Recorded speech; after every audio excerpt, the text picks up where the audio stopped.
Tambulakela mama heketena na diji na malivaly anao nagnano tsy fanao tena tsy nandiniky ankehitriny nefa sehoasananao vao tonga sagna mifona mama lela paladimbarao shavogny fitaray kaveloma mama naniakotrarô Ngesishazadote mangati polikas babakawana Autopok mama Ngeafajao Siwading fel fel shanga chiva lila mishochana Kabelumaro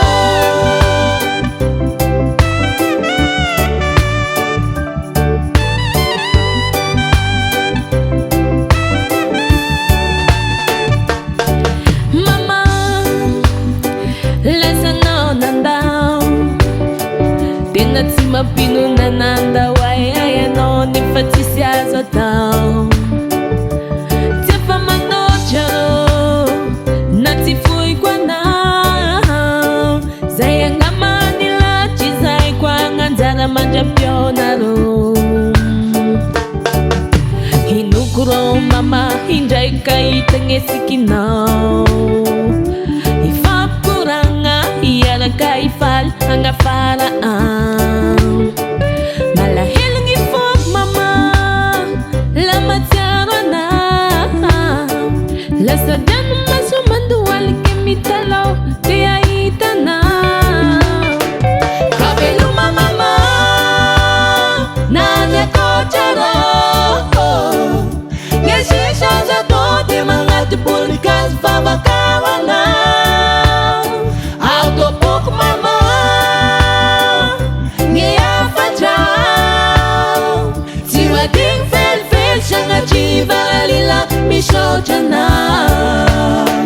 Kabelumaro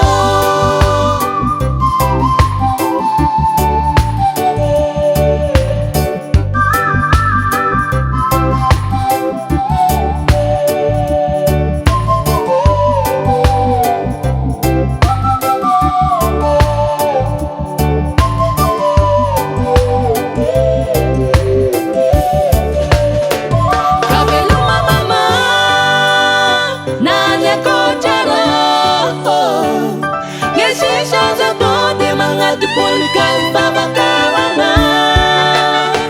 Autopok mama Ngeafajao Siwading fel fel shanga chiva lila mishoch